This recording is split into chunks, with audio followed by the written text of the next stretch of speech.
Good afternoon, everyone. Michael Mills is here to present how to get your franchisees to do what you need them to. Today's webinar is available for CFE credits. If you're attending today's webinar for CFE credit, we want to welcome you this afternoon. If you're not currently an IFPG member, we'd also like to invite you for a free tour of our site and all the features we have to offer. We routinely offer our members ongoing educational sessions just like this one. You could send an email to marianne@ifpg.org for more information. I'd also like to let everyone know that the IFPG Franchise Sales CRM has launched. If you're looking for an easy-to-use franchise sales CRM, you can visit franchisesalescrm.com for more information. All the lines will be muted for this call, so please enter all your questions into the question box for the end of the call. If you need anything during the call, please feel free to chat me or you can raise your hand. And with that, I'm going to pass it over to you, Michael. Great. Okay. So let's start by introducing. I guess, Seth, why don't you jump in to sort of introduce me and how we got to know each other, and tell people on the call who you are. Some of the people on the call will probably already know who you are as well, Seth. But why don't you just launch this by talking a little bit about who you are, how you know me, and how we're going to get started today. That sounds great. So this is Seth Letterman. I'm an IFPG member and franchise consultant.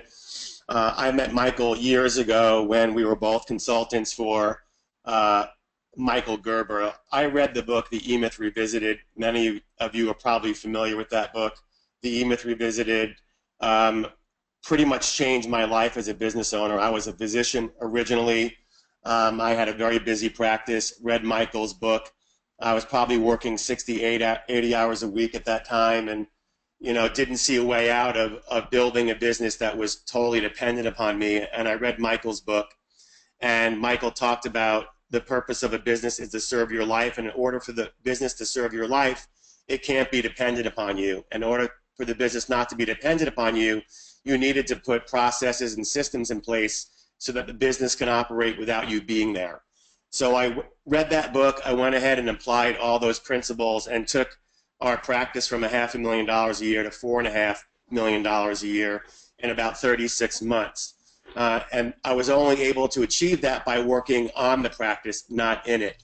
As I started to free myself up from working in the practice and working on it, I started to get phone calls from colleagues of mine, vendors of mine that were, really wanting to know how I achieved the level of success that we achieved in that short period of time. And I wound up on the phone several hours a day consulting other people on what I had learned. Many of them my vendors that were frustrating me because things were not showing up, or showing up the wrong size, the wrong shape, the wrong color.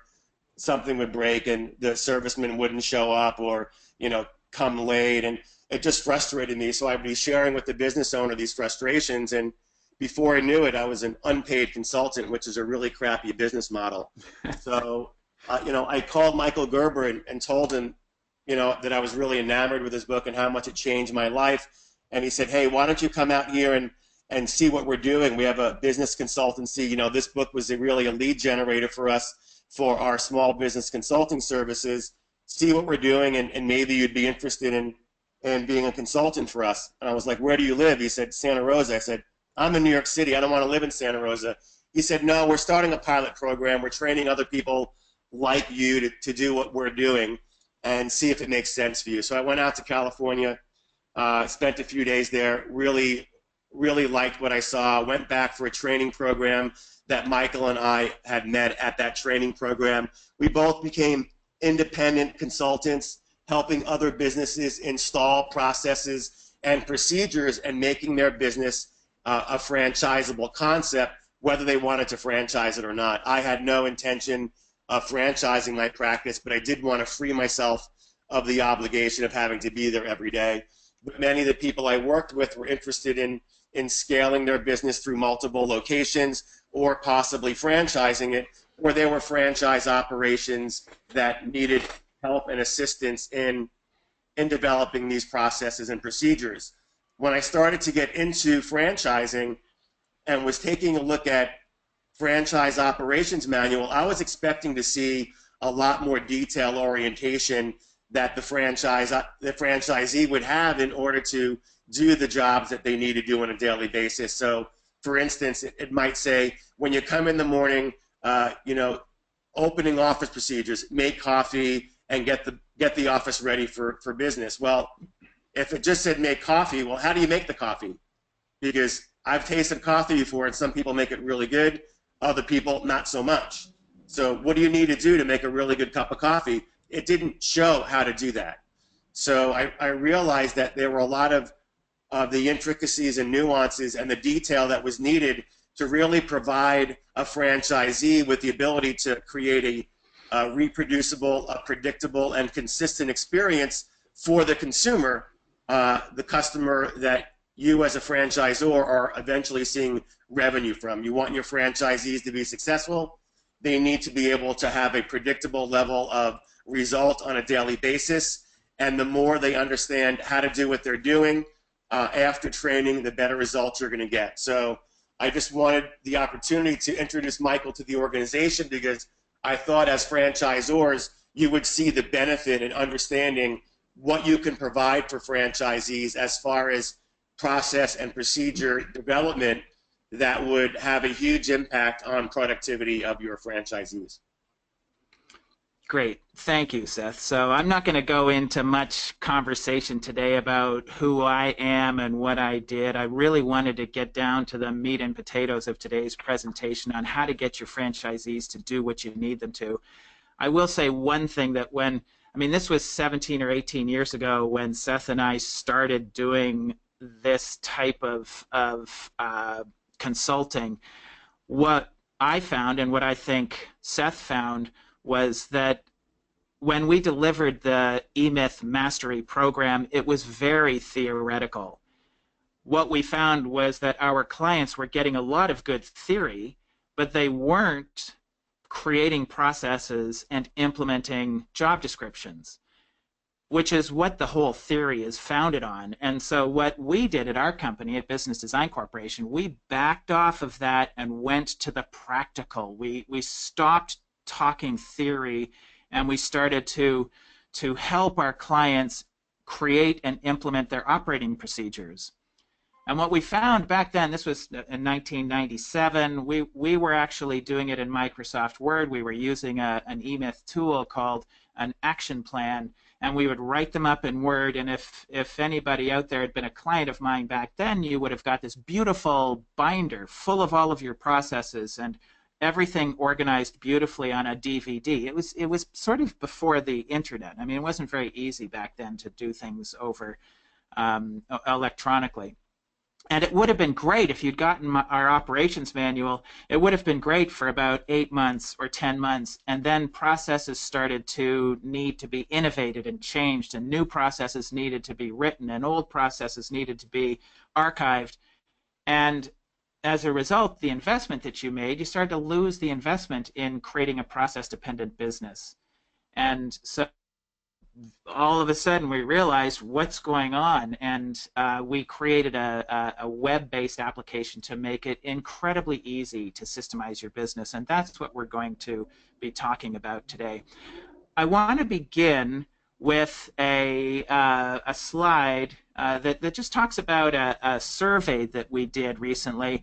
75% who responded told us that their biggest frustration was getting employees to do what they needed them to do.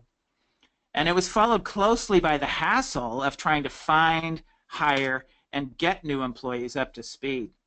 Hey, Seth, just in case we get your phone rings or something like that, can you mute your phone until the end of the presentation? And if you want to jump in, feel free to jump in at any point.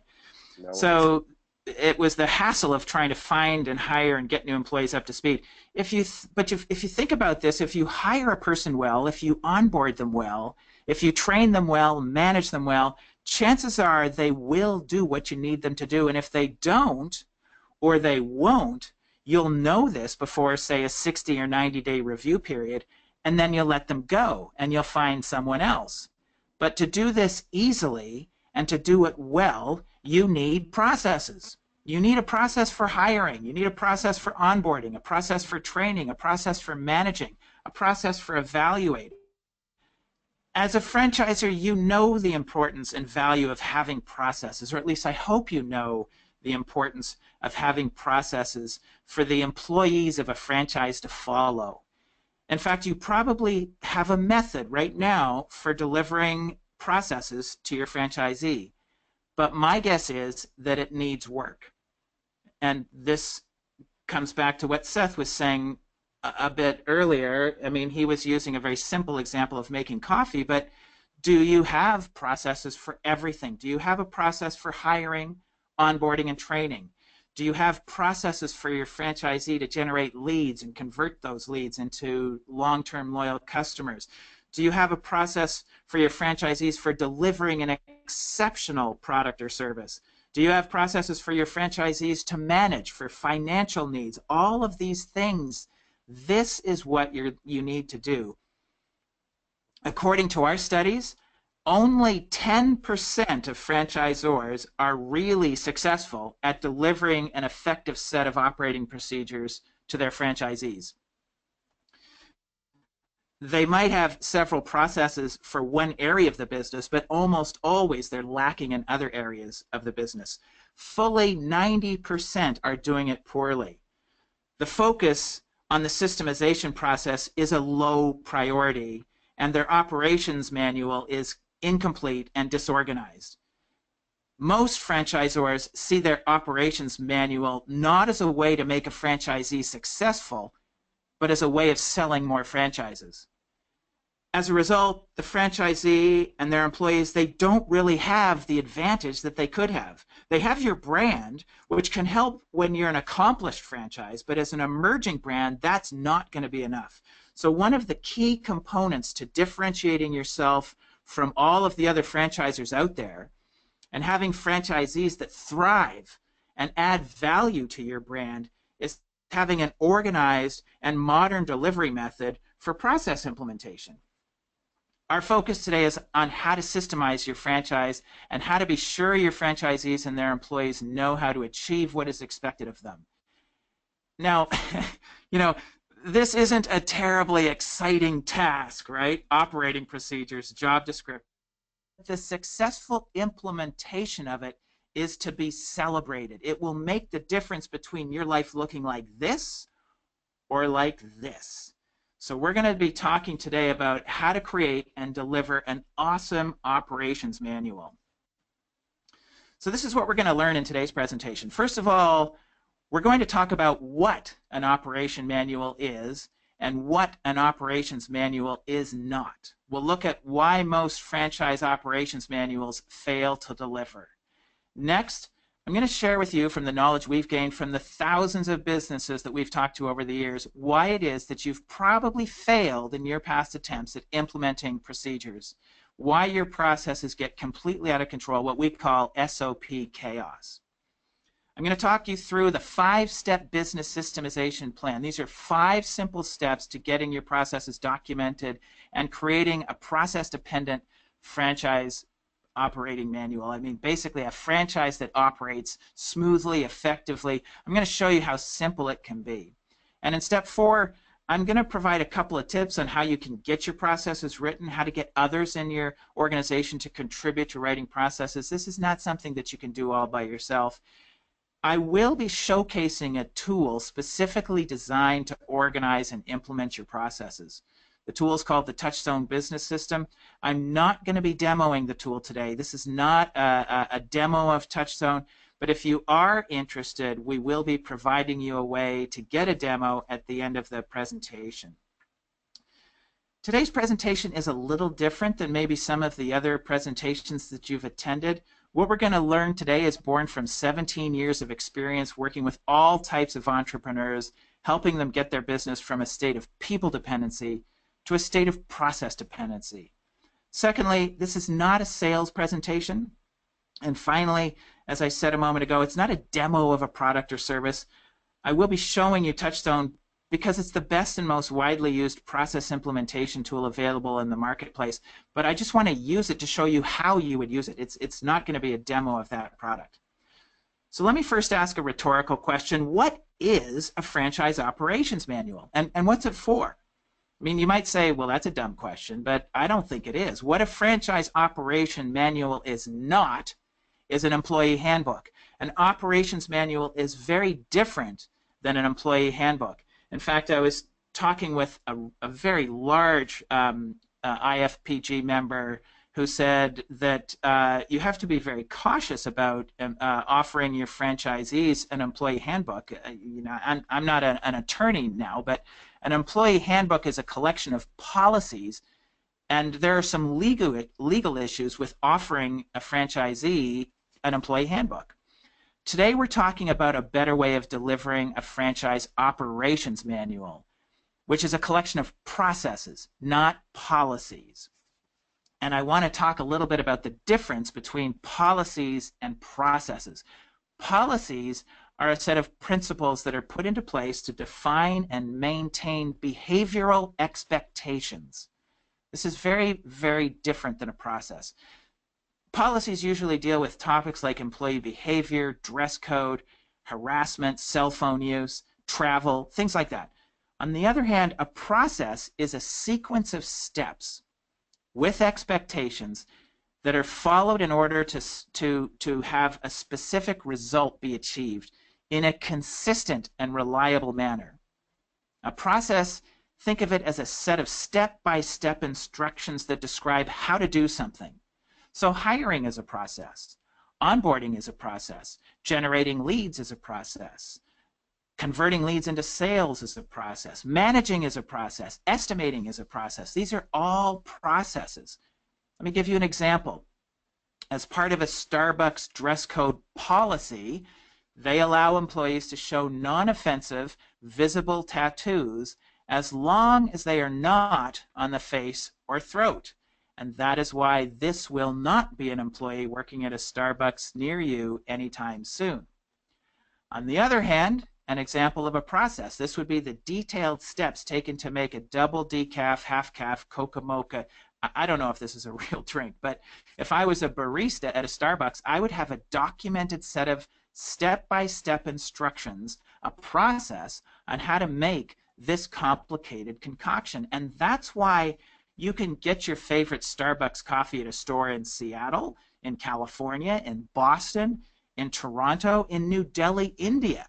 It will always taste the same. It will be exactly what you want and what you're expecting. So today's presentation is focused on process implementation, not on how to create a policy manual. This was an interesting statistic. One of our franchise brokers here, they've been in the franchising business for more than 30 years.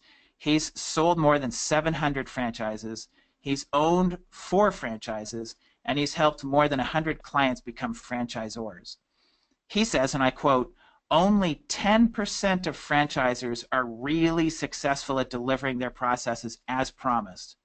The focus on the systemization process is a low priority for them.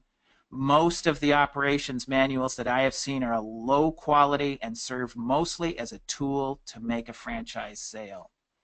And to illustrate this point, I thought I'd actually show you an example. This is an illustration of how the typical franchise operation manual fails to deliver. What I'm going to show you today are samples from an existing franchisor's operations manual. And I've done my best. You're going to see that I've blacked out a lot of content in this in these examples because I don't want to embarrass this franchisor. And to begin with, what you're seeing right here, this picture, this is the actual picture of the operations manual. I took this picture a couple of days ago in preparing for this presentation. So I laid that operations manual out on my floor and I took a photograph of it and I put papers over the franchisor's name. It's a 3-ring binder with hundreds of pages of documents, and at first glance it sort of looks pretty impressive. But let's look inside and see what's in here. So what you're seeing here, this is the index. So I popped some pages out and scanned them into my scanner. This is their table of contents. Their table of contents. Remember that an operations manual, it's supposed to be a list of processes, a set of instructions used to train and manage the employees of their franchisees. But what we're seeing here, look in section 1, section 2, we're seeing information about the franchisor, then information on franchise compliance, where it's got the franchise agreement, it's got a compliance checklist in it. Section 3, it's got pre-opening instructions, how to pick a location, the real estate process. Now, these things are all very important for getting started, but most of this has nothing to do with the day-to-day operations of the business. It doesn't belong in the operations manual. In fact, there are only 16 processes actually documented in this binder, and I listed them right here. I drew an arrow and I went 1, 2, 3, 4, 5, 6. This is ridiculous. There's all this filler, and I'm guessing that's because the franchisor doesn't have their processes documented. They promised an operations manual, but they really don't have one. So the problem is that this additional filler, it gets in the way. It makes it incredibly complicated to find what you need. Now, if we go over here, this is actually a job description that I pulled out of the operations manual. Now, this isn't terrible, but if you think about a job description, what is the purpose of a job description? How do you use it? The first page of this job description is really just a hiring document. It describes the skill and behaviors of a franchisee would be looking for if they were hiring someone to be a clinical administrator. And then it goes into what I sort of would see, like these are checklists. I don't quite know why these are here. This to me should be a process, and the process should be a checklist that's completed. So you have a checklist of weekly, bi-monthly, quarterly, biannual, and annual activities. I mean, again, this should be a very, very simple process. And then it goes into their days off and their hours worked. Again, this just doesn't belong in my mind in the job description. It's not until this page where you actually start seeing functions or tasks that someone in this position should be doing. The daily key performance indicator, training sales associates, office cleanliness, maintaining membership sales, setting and tracking goals. This is pretty good. But what's curious, and this is what Seth was saying earlier, what's curious is that none of these processes listed here are included in the 16 processes that we saw in the table of contents. None of them are actually documented in the operations manual. Why? Nowhere in this manual does it explain how to do any of these things. And I'm actually counting up 43 separate processes on this one job description, and there are 5 different positions in a franchisee on their organization chart. There are actually hundreds of processes needed, but none of them are documented. So why is it so hard? You know, I mentioned a couple of slides back that only about 10% of franchisors do this well. Why is it so hard? Why don't they do this? Well, almost every franchisor we speak to tells us that they know they need to get their processes written and implemented, but they struggle getting it done. And we believe that there are 2 key reasons. The first is the lack of a process development plan, and the second is the lack of a process development tool. The first reason then, the lack of a process development plan, there is no strategy and there is no accountability for getting the processes written. They just start writing. They just start writing the processes. There's no agenda. There's no plan for getting it done. To assist with that, and we're going to go through this in a moment, to assist you with that, we've developed a 5-step plan for systemizing a franchise. Our 5-step plan is born from 17 years of experience working with all types of entrepreneurs and all types and sizes of businesses, helping them to get from a state of people dependency to a state of process dependency. And we will walk through that plan today.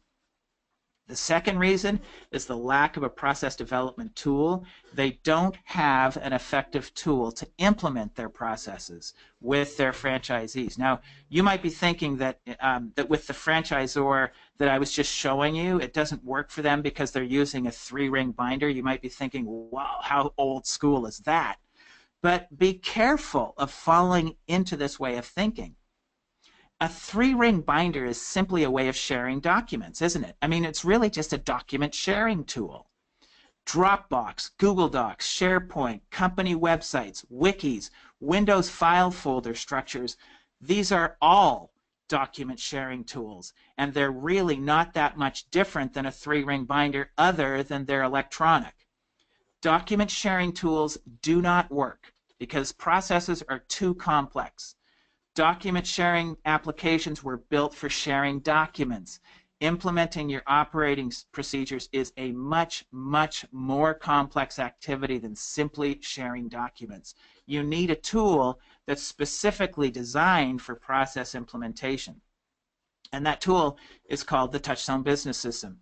And in addition to the 5-step plan, I'm going to showcase this very modern method of process implementation. Touchstone, it's a web-based application specifically designed to organize and implement your processes. Essentially, Touchstone came out of all of the work that we did implementing the eMyth Mastery program. It was our tactical expression of making a people-dependent business into a process-dependent business. And if you're interested, again, I'm not going to do a demo of Touchstone today, but if you're interested, we will be giving you an opportunity to schedule a demo with me later on. But let's start with the 5-step systems development plan, and I'm going to give you a quick overview of the 5 steps, and then we'll dive into each of the steps in more detail. The first step, actually, it really isn't about systemizing at all. It's about understanding what a successful franchise is going to look like. Maybe, say, 3 years from now. The destination. So your franchisee is going to buy a franchise. You want to be able to inspire them. You want to be able to clearly define the possibility ahead of them. After all, if they don't know where they're going, how are they ever going to get there? And this definition is shared with every new employee, and it is reviewed on an annual basis with specifically defined goals that need to be achieved annually, quarterly, and monthly. Step 2, we define the processes that are necessary. How do you generate sales? How do you deliver on the processes you made in that sales process? What back office procedures are going on behind the scenes, like hiring, firing, payroll, invoicing, backing up the computers, all of the administrative and financial activities? How do you guide and manage the business from where you are today to where you want to get to?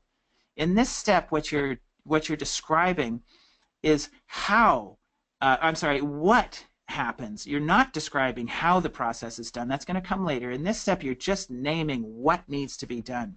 It's a very quick process, actually, and a very powerful step to have taken.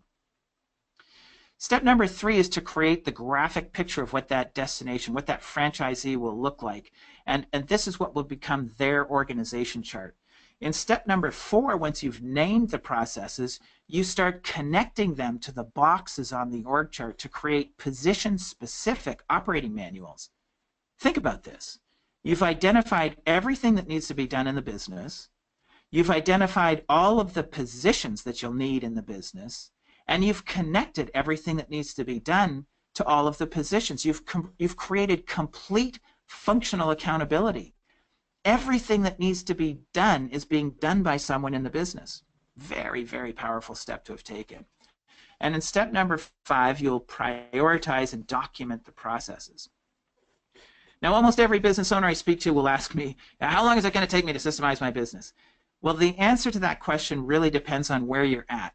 I mean, if you have a lot of your processes already documented and you're looking for a better implementation tool, it's not going to take that long. Or are you just getting started? If you're just getting started, it takes about 6 to 10 hours to build the systemic infrastructure of your franchise, to get through those first 4 steps of the 5-step plan. But building that systemic foundation is a very critical And it's a very powerful step, and it makes the rest of the process much easier because now you'll have that structured plan for getting the rest of the work done. And again, you'll have an inspiring vision to share with your franchisees. You'll have a clear understanding of all of the positions and processes you need to achieve that vision. You'll have created this complete functional accountability. You have position-specific operating manuals for every box on the organizational chart, and you'll have a prioritized plan for getting the rest of the processes written. So now we're going to walk through each of those steps. Actually, we're not going to dive too deeply into the first step, because this first step is defining a destination. And again, what this means is you want to describe what a typical franchise is going to look like, say 3 to 5 years from now. This is such a critical step. Studies show that if you do this and you take action and track and communicate the process that's being made, you have a 300% better chance of achieving your goals than if you don't take this step. But so few franchisors do it, and in many cases it's because they don't know how. And I'm not going to go into this step in today's presentation because we have an entire presentation on this topic. I actually have a recording of that presentation. If you're interested, just in the GoToWebinar chat box in that control panel on your screen, if you just open up your control panel, type in the chat box, or in either the chat box or the question box, just type in send link to defining your vision or something like that, and Rachel will make sure it gets to me. And then I'll just send you an email of that link on how to create a vision. It's a really, really great webinar that we did on how to create a vision and how to create a strategic plan and how to follow through with it. And you can do this with both your franchise, like your own franchisor vision, as well as a specific vision for your franchisees. So once you're clear on your destination, once you've got that defined and written down, step 2 is all about naming the processes that you think will be necessary for achieving your vision. Now I'm going to toggle over to a Touchstone account. I'm going to click here on the 4 key functions. It's important to know, guys, that you could do this on a piece of paper. You could do this in a spreadsheet. You could do this in Microsoft Word. Again, you could do it with 4 pieces of paper and a pen. But I'm going to demonstrate Touchstone because it's just a great way to organize your thinking. Actually, before I go there, let me just come back here, and I want to walk you through these 4 key functions, because I think if you can start thinking about a franchise in a new way, I want you to rise above the landscape and think of it. Think of the franchise as having 4 key functions. Getting the business, these are all of your sales and marketing processes.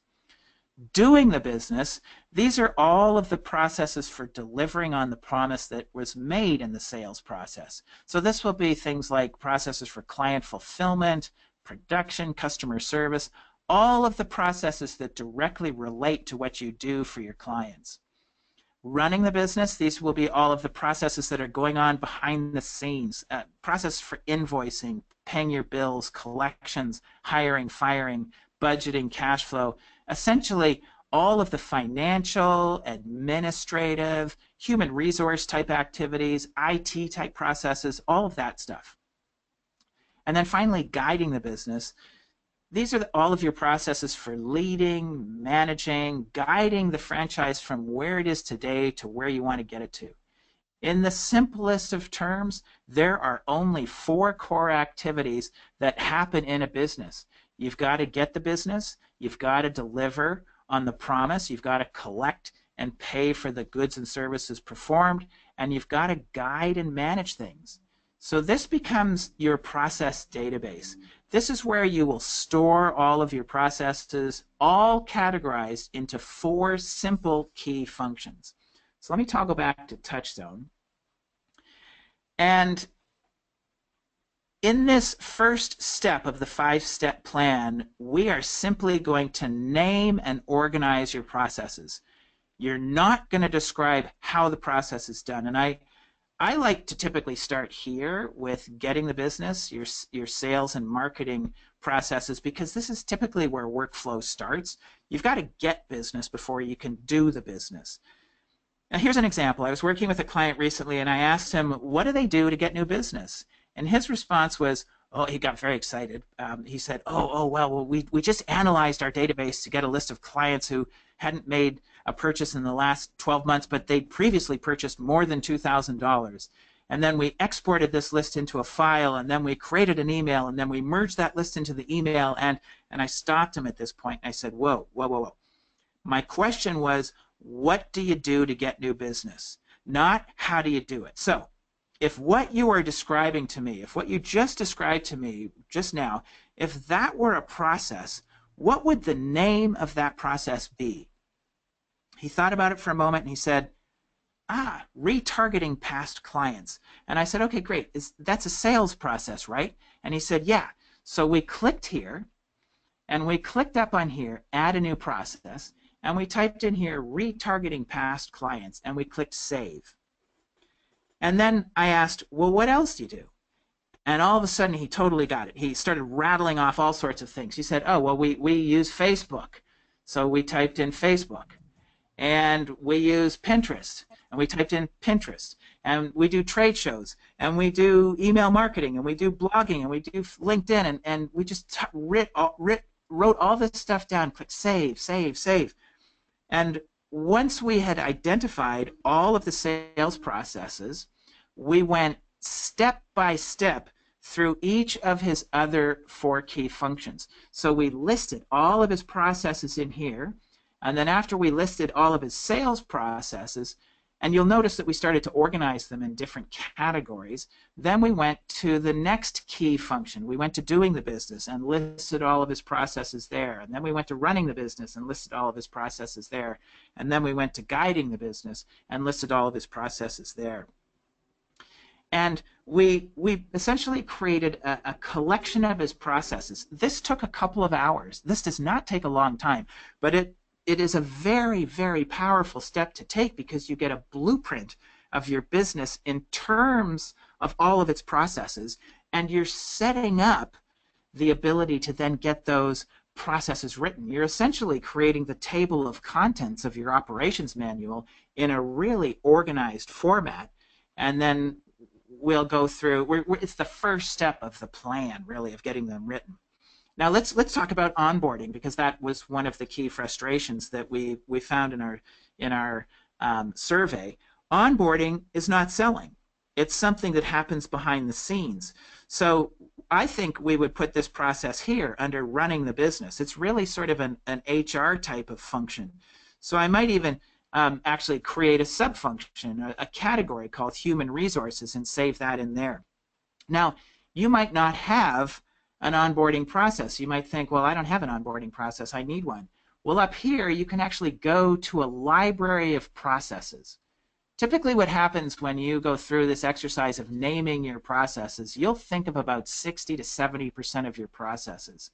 Once you've done that, and we really encourage you to do that on your own, you can actually come up here to a library of processes that we've already written.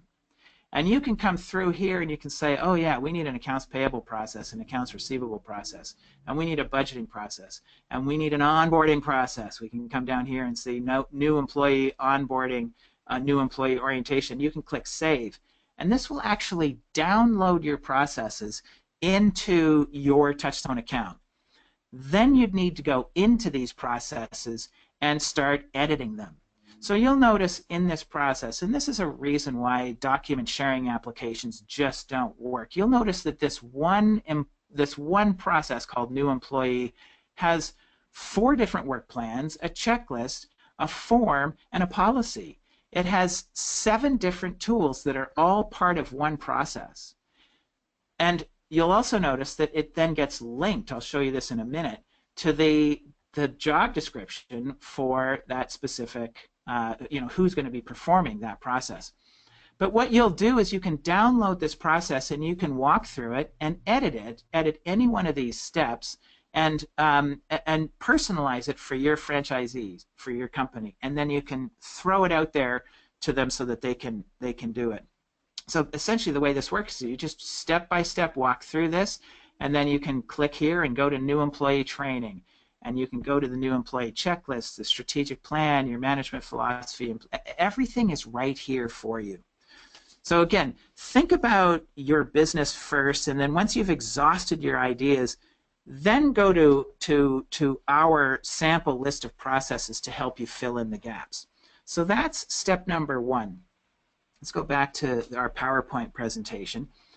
Once when you get to this point, you've got your destination defined, you've got a fairly good list of processes. In step 3, you're going to create the graphic picture of what a typical franchise will look like organizationally. You're going to create their org chart.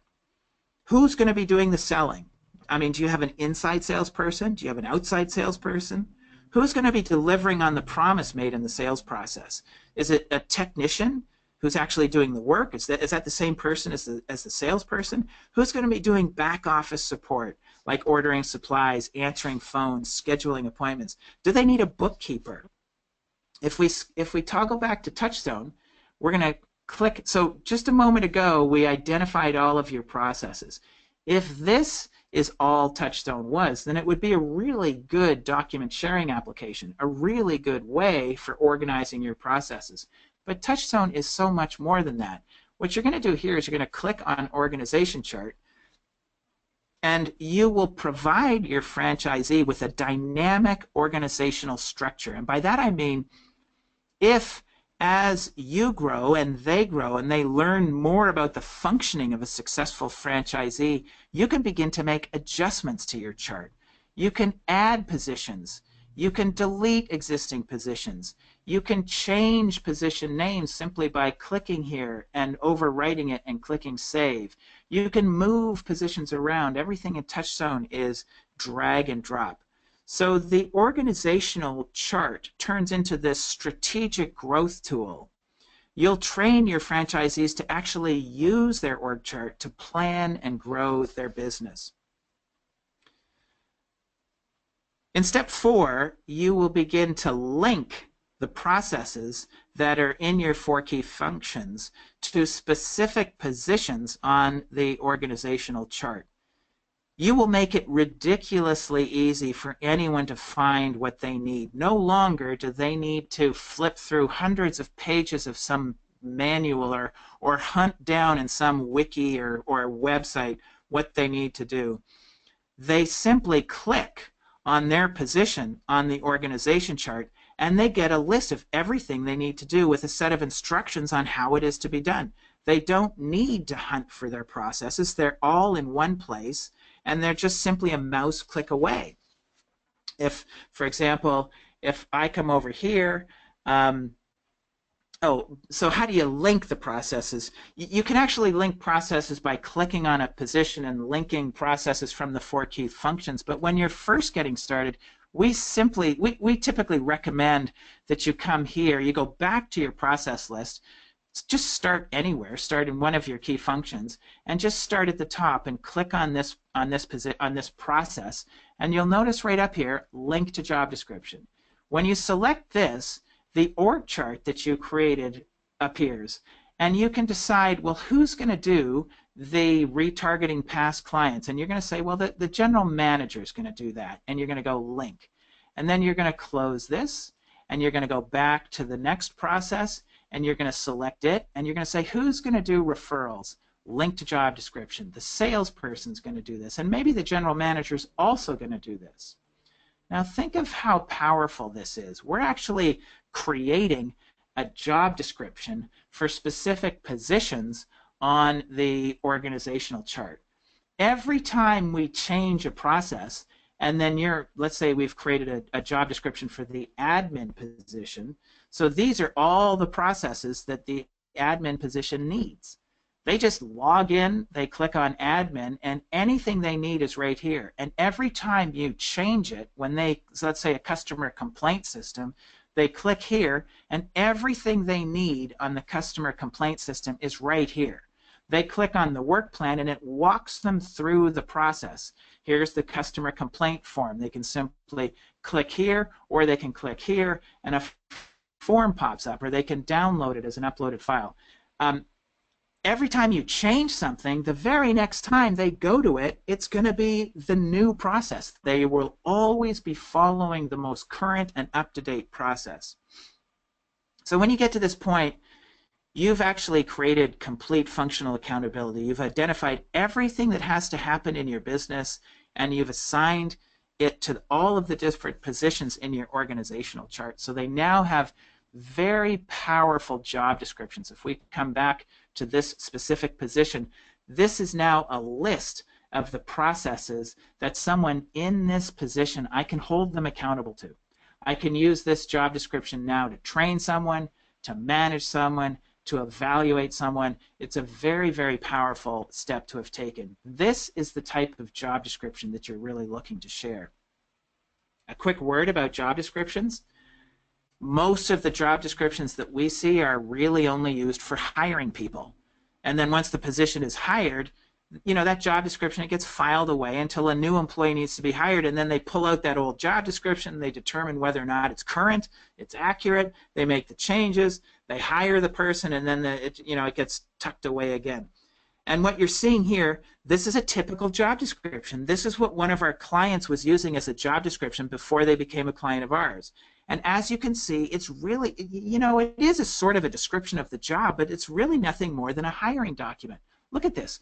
A gorgeous high-end endodontic practice in Saratoga is seeking a highly motivated, organized. This looks like something that you'd see on Craigslist, for crying out loud. What if a job description looked like something like this? It was a position-specific operating manual, something that's used not only to hire someone, but to train them, manage them, evaluate them. So the job description becomes a list of all of the processes someone filling that position is going to be held accountable to. And when a new employee is hired, the job description becomes the training guide. The franchisee simply clicks on the new employee's position, and up pops the position's job description. And the person doing the training clicks on each process and on that job description and walks through each of the process tool. And the new employee has access to their position on the org chart, so they can come back and find out how to do what is expected of them. Very, very powerful step. So now when someone needs to know what to do, they simply find their position, they click on it, they look for the specific process they need to do, they click on it, and it accesses a specific set of instructions on how to perform that process. This is such a powerful step to have taken. You have a blueprint for the franchisee, starting with this dynamic org chart that they'll use to track their business development. You'll have a complete list of all of the processes that they'll need to make sure that everything is getting done. You'll have linked those processes to all of the boxes on their organization chart, so they'll have complete functional accountability. Everything that needs to be done in the business has been assigned to a position, and now they know that everything that needs to get done is being done. And if it isn't, they can figure out who isn't doing it and why. Very, very, very powerful step. Okay, and step number 5, this is the final step. You're going to prioritize your process list in terms of the processes that are the most important processes that need to be written. And you're going to manage the writing of these processes. This is an ongoing practice, something that will occur naturally and organically. Writing these processes, it's not rocket science, it's really quite simple, but it's not necessarily easy. It really takes focus. Some of it you've probably already done. Using our 5-step plan and Touchstone, you can actually begin to organize all of your existing documentation so that it can be used more effectively. And many other processes that you may need have already been created for you and are available to download and edit. This is not to say that we've completely systemized your franchise. We have not done that. This is not a magic bullet, but it's a huge head start. Much of the material has already been thought out and organized for you. You just need to customize it for your own organization. So what we've discussed today, it's not theory. It's a structured plan for putting theory into action. What I've shown you is a process that we've used to systemize hundreds and hundreds of businesses to bring order and control to that whole SOP chaos. Basically to bring these companies a modern delivery method for their best business practice. The processes that will help your franchises succeed. I mean, if you follow these steps, you'll have all of your processes well organized. They'll be easy to find and accessible at the click of a button. You'll have a powerful way to distribute your best practices, which will make it easier to keep your processes current, and you'll have the ability to make changes on the fly that are available to all franchisees immediately. Your franchisees will be compliant, and they will have employees who are easily trained and who are easily trained well. You'll have employees who know what is expected of them. You'll have employees who know how to achieve expectations. And as a result, you have a franchise that runs more profitably and more consistently. This is not hype. This is all working knowledge. We've written a step-by-step guide, which is a synthesis of our successful strategies, simplified down to the nuts and bolts necessary to get it done without having to read thousands of pages of theory. And we've spelled it out in an ebook, and it's available to you that will walk you through these steps. You can do this on your own, or if you need some hand-holding, we actually have programs to assist you. We've had more than 17 years of experience working with entrepreneurs just like you, helping them create process-dependent businesses. It's not that difficult. We usually recommend an hour a week, so it can happen in just a number of weeks. This is my plug today. If you want to take a next step, I'd suggest scheduling yourself for a personal demonstration of Touchstone so you can really see what this tool can do for you. You should be able to click right here in the Go to Webinar control panel in either the chat section or the question section. Just type that you'd be interested in a demo of Touchstone. GoToWebinar will save that text along with your name and email address, and Rachel will be able to let me know that you've been interested in what we've talked about today. Again, this presentation is not meant to be a demo of Touchstone. We just wanted to let you know that the tool is available in turn to encourage you to really find out more. And by the way, if you take action in the next 7 days, and by that I mean schedule a demo, we'll send you a free copy of the ebook on how to systemize your business, and then you can start systemizing your business following the instructions in the book. Okay, Rachel, we're at the end. Do we have any questions? Yep, we have. Well, I know Amy, your hand is raised. Where'd she go? Maybe her hand isn't raised. Okay, let's see. I don't see anything on my end yet. Okay, if anybody has any questions, you can raise your hand, and I'll take you off mute, or you can put it in the question box. I'm seeing something at my end, Rachel. Okay. Someone's written, in our industry, we have to deal with a lot of employee turnover, and it's an uneducated labor pool, which makes quality service difficult. Can you help us with this? Absolutely. You know, one of the things that if you've read Michael Gerber and the E-Myth, you know, Michael gives you this impression that if you've got documented processes, that you can just walk downstairs and find anybody on the street and they can do a great job. I don't agree with that. I still think it's really great to get good people. You've got to find good people. But that said, it's very difficult to get good people if you don't have a hiring process, if you don't have a training process and an onboarding process and a management process and a review period process. So let the documented processes do the training for you. Use those processes to train your employees. Create the procedures and train your people in it. In fact, one of the things that we encourage you to do is actually track the time it takes you to train each of those processes and then multiply that time by how much it costs you to do that. And then you can actually know exactly what it costs you to train a position. This is also a really great step to take. But you'll be able to know faster if a person's a good fit. and they need to be a good fit for both the organization, your culture, and the position. And by training people to their processes, you can actually do that. You'll create a game worth playing, a place where people want to be, because you'll have a good fit for the person that you're looking at to the position that they're actually fitting into. If your employees don't like you and your managers, it's just not going to be a good fit. So processes really help with that. Any other questions? Oh, here's this one other question. We have a learning management system that we make our technicians go through. How is Touchstone different? Well, a lot of learning management systems, they don't work very well because they're sort of boilerplate videos, and they're all done when you educate and bring on a new employee. Touchstone's not a learning management system. It's a process implementation tool. A learning management system can be really good because it can actually track that people have watched videos and you've walked them through, but usually what ends up happening is that's all discarded. After they've gone through it, they sort of wipe their brow and say, well, we're done with that.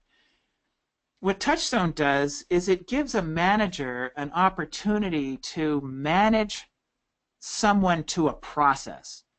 You can't really manage people. We can't even manage ourselves. How do you manage people? But what you can do is you can manage people to processes. So if they're not achieving expectations, you can bring them back to the process. Now in Touchstone, you can have a video of how to do a process, but what we typically find, in these learning management systems, they're 20-minute videos, 15-minute videos.